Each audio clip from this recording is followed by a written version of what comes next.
auditeurs et téléspectateurs de la radio et télévision Tambara, vous pouvez désormais suivre votre chaîne de télévision préférée Tambara sur le satellite BadrSat 7, angle 26 degrés Est, fréquence 11010, polarisation verticale, symbole REC 27500.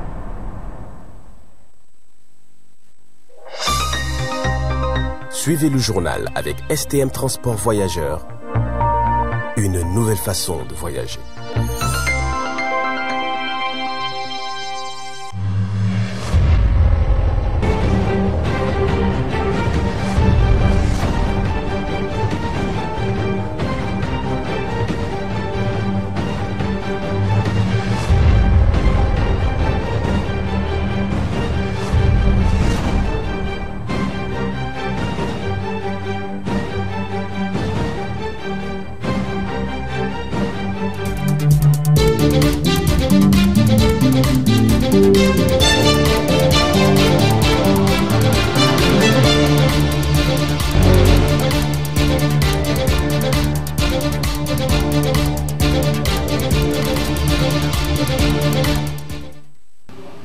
Bonsoir messieurs, dames, très ravi de vous retrouver pour ce 20h15 sur la voie et le miroir de la femme.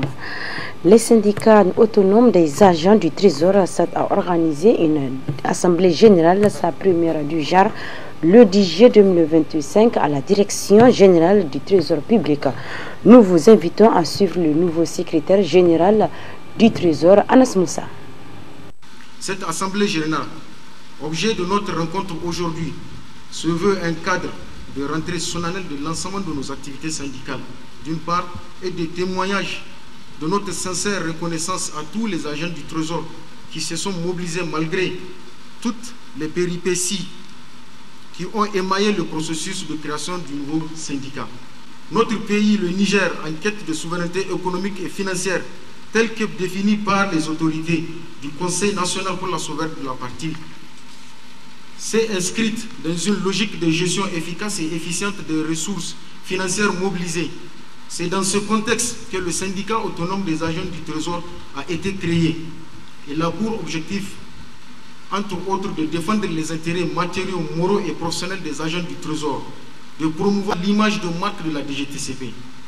En effet, depuis le 29 janvier 2025, la DGTCP est secouée par un mouvement d'humeur des agents.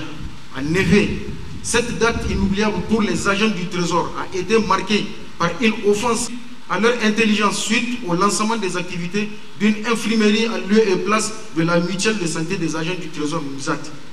Ce lancement, fait en violation de toutes les bonnes pratiques en matière de conduite du processus de mise en œuvre de la gestion d'une mutuelle de santé, a été l'élément déclencheur de cette manifestation de ras-le-bol face à la mauvaise gestion de notre syndicat tant décrit par les agents du Trésor.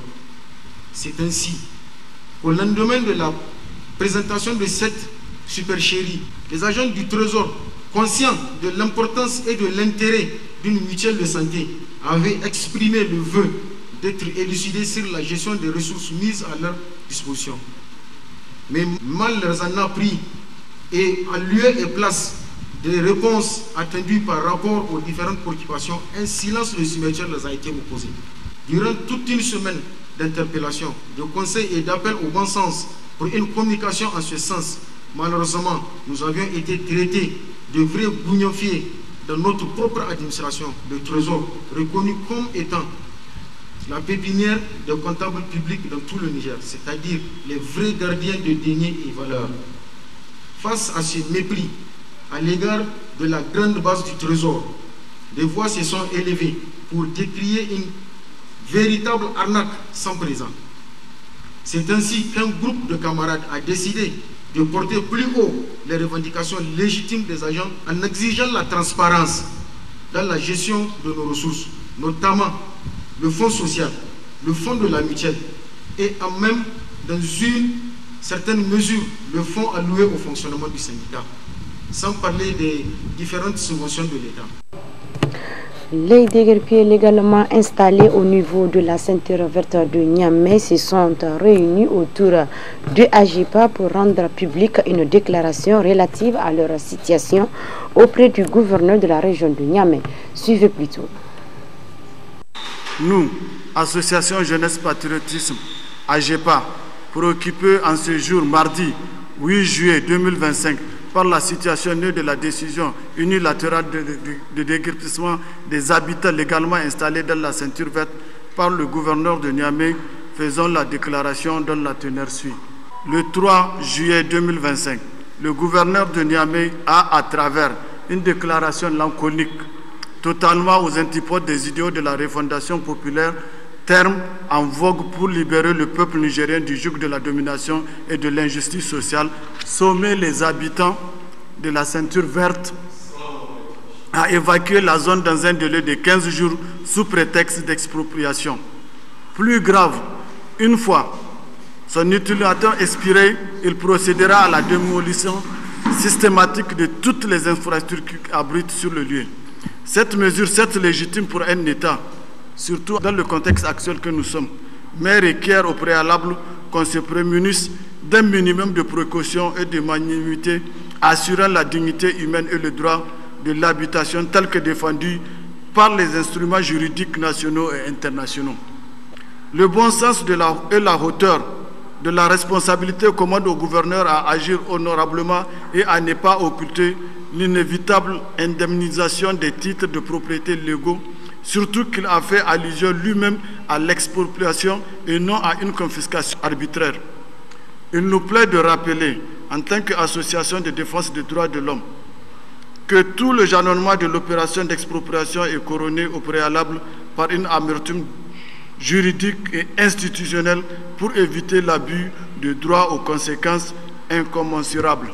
Pour ce faire, le principe impose de prendre deux décrets majeurs, l'un sur le processus général de l'expropriation et l'autre sur l'accessibilité qui consacre définitivement les autres conditions telles que la mise en place de la commission d'arbitrage, l'évaluation des équipements sur place, le dédommagement effectif des victimes et un minimum de préavis pour leur permettre de se préparer, surtout dans le contexte actuel que nous sommes de l'hivernage, pour ne pas les exposer aux intempéries de la pluie.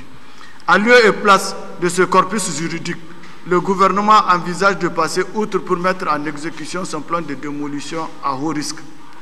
Au regard du contexte de crise sécuritaire et de la recherche effrénée de la conquête de notre identité dérobée, nous invitons le gouverneur à une indulgence particulière.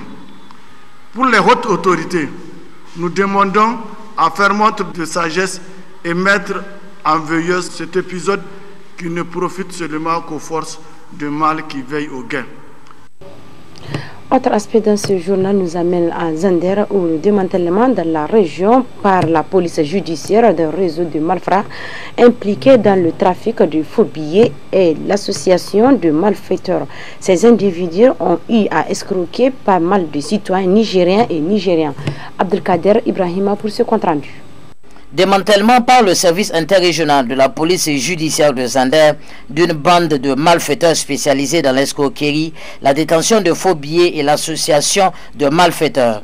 Suite à l'exploitation d'un renseignement faisant état de l'existence d'un réseau d'escroquerie, les investigations menées par la police judiciaire de Zander ont permis de découvrir une bande composée de 4 individus, dont 3 sont de nationalité nigérienne et une de nationalité nigériane. Parmi eux, une personne a été interpellée et 2 sont actuellement détenus à la maison d'arrêt de Zander et une autre est activement recherchée. Leur âge est compris entre 40 et 83 ans. Comme mode opératoire, ces malfrats reçoivent nuitamment leur proie et utilisent des faux billets ainsi qu'un accoutrement effrayant, masque et robe noire, se faisant passer pour des génies prévoyeurs de billets de banque afin de tromper leurs victimes. L'un d'eux, dissimulé dans une cachette, se déguise en génie en portant le masque et la robe noire. Il apparaît après que son complice ait prononcé certaines paroles soi-disant magiques et faisant croire qu'il est l'esprit qui apporte l'argent. Ensuite, ils étalent des faux billets sur le sol et demandent à leurs victimes de mettre n'importe quelle somme destinée à acheter des parfums mystiques, censés permettre de laver les billets pour les rendre réels. Ainsi, cette mise en scène leur permet de manipuler davantage les victimes auxquelles ils réclament sans cesse plus d'argent pour divers prétextes tels que exigences supplémentaires du génie, mauvaise qualité des parfums précédents ou menace de génie contre la victime et sa famille. L'individu interpellé a reconnu que plusieurs victimes ont été escroquées entre la région de Zinder, Kano et Abuja au Nigeria. La perquisition effectuée a permis la saisie et la mise sous scellé d'une somme de 3 270 000 francs CFA de faux billets en coupure de 10 000 francs CFA. Un véhicule de marque Land Cruiser immatriculé AB0879. Un masque, une robe, un tissu de couleur noire, 2 flacons contenant des liquides non encore identifiés. Le service interrégional de la police judiciaire exhorte la population à redoubler de vigilance et à dénoncer tout comportement suspect. On dira bravo à la police judiciaire de Zinder. Messieurs, dames, c'est ici que se referme ce 20h15 sur la voie et le miroir de la femme. Restez accompagnés de nos programmes et surtout, merci de nous avoir suivis.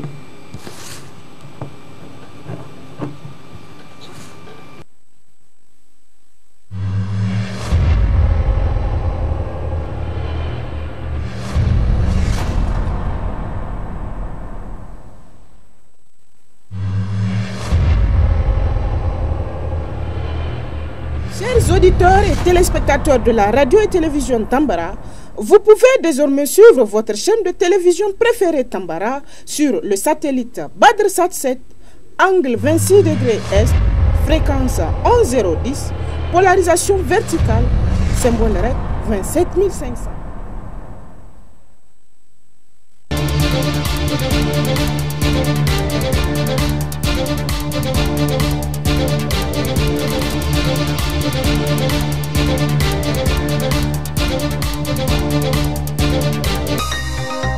Ce journal vous a été présenté par STM Transport Voyageurs.